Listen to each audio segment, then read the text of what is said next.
Your wife is mad at you. You can feel it. Maybe she told you directly, or maybe you just know from the way she's not making eye contact and her answers are short. And you're standing there thinking, okay, what do I do here? Because whatever you usually do clearly isn't working. So let me walk you through exactly what to do when your wife is mad at you. The approach that actually works instead of making things worse. First thing you need to figure out, does she want to talk about it now, or does she need space first? This matters because if you guess wrong, you're going to make everything worse. If she needs space and you keep pushing to talk, she'll get more upset. If she wants to talk and you walk away, she'll feel dismissed. So instead of guessing, just ask, I can see you're upset. Do you want to talk about it now, or do you need some space first? That one question puts her in control. She'll tell you what she needs. If she says she needs space, give her actual space. Not fake space where you're hovering nearby, asking if she's okay every 5 minutes. Real space. At least 30 minutes where you're not in her face. During that time, she's not punishing you with silence. She's calming down so she can actually have a productive conversation instead of just reacting from emotion. Now, if she says she wants to talk, or after she's had space and is ready, here's what you do. Your first job is to listen, not to defend yourself, not to explain why she's wrong. Just listen to what she has to say. This is the hardest part for most men because while she's talking, your brain is already forming your defense. You're mentally preparing all the reasons why she shouldn't be mad. Stop doing that. Actually hear what she's saying. Pay attention to what upset her and how it made her feel. When she's done talking, don't immediately jump to your side of things. First, reflect back what you heard. Try something like, so what I'm hearing is that whatever you did, you felt however she felt. Is that right? This does two powerful things. It shows her you were actually listening, not just waiting for your turn to talk, and it gives her a chance to clarify if you didn't get it quite right. Then, and this is crucial, validate her feelings. Even if you think she's overreacting, even if you didn't mean it that way, even if you think the whole thing is blown out of proportion, you can still say, I can see why that upset you, or I understand why you'd feel that way. Here's what you're not doing. You're not agreeing that you're the worst person ever. You're acknowledging that your actions, or lack of action, affected her. Those are different things. Validating her feelings doesn't mean you're admitting you were trying to hurt her. It means you're recognizing that she experienced hurt, and that matters. After you've validated how she feels, that's when you apologize. And here's how to apologize effectively. Be specific about what you're apologizing for. Don't just say, I'm sorry you're upset. That's not an apology. That's dismissal dressed up as an apology. Instead, say, I'm sorry I specific thing you did. I can see how that hurt you.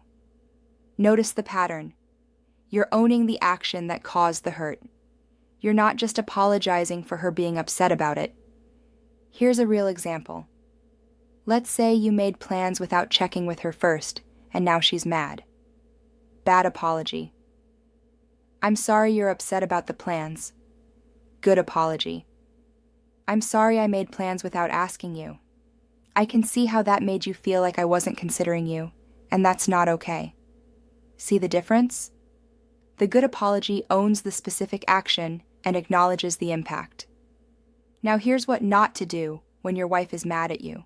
Don't say, I already apologized, what more do you want? This makes it sound like her feelings have an expiration date, and she should just get over it already. Don't bring up times she's done the same thing or something similar.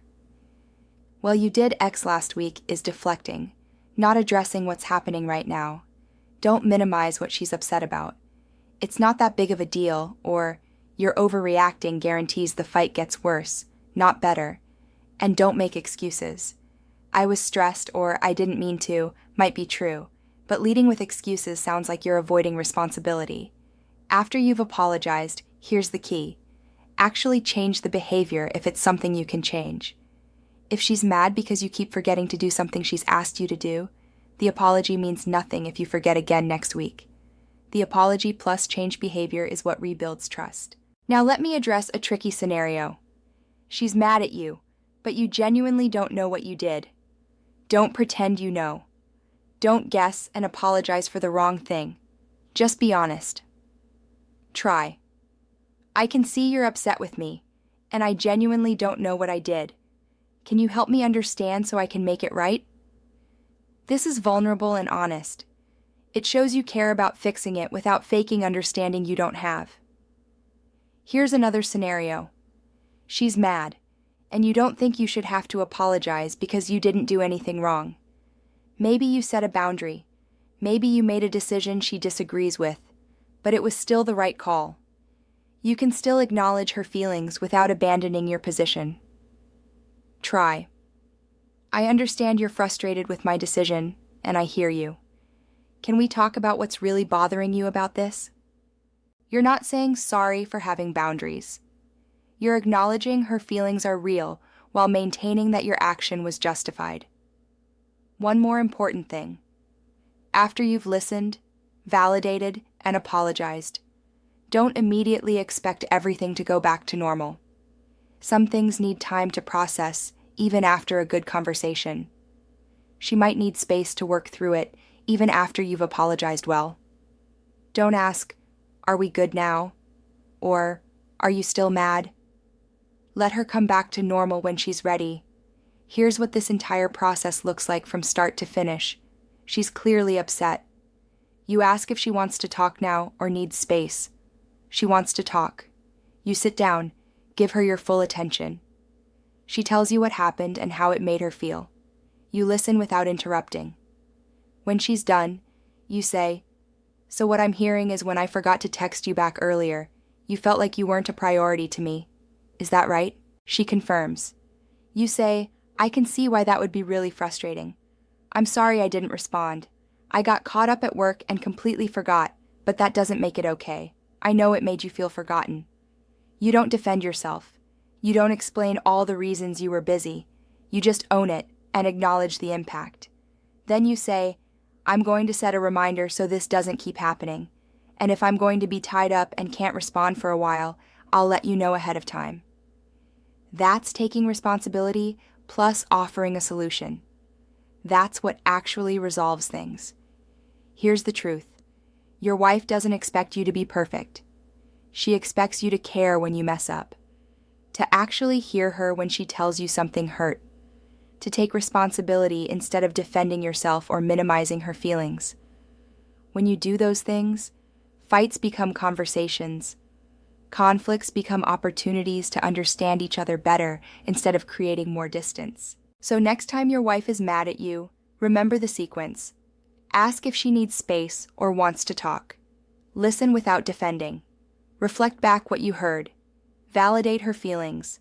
Apologize specifically for your part. Then actually follow through on changing if it's something you can change. That's what works. Not because it's manipulative, but because it's actually addressing what she needs. To feel heard, valued, and like you genuinely care that you hurt her. Comment below. What do you usually do when your wife is mad at you?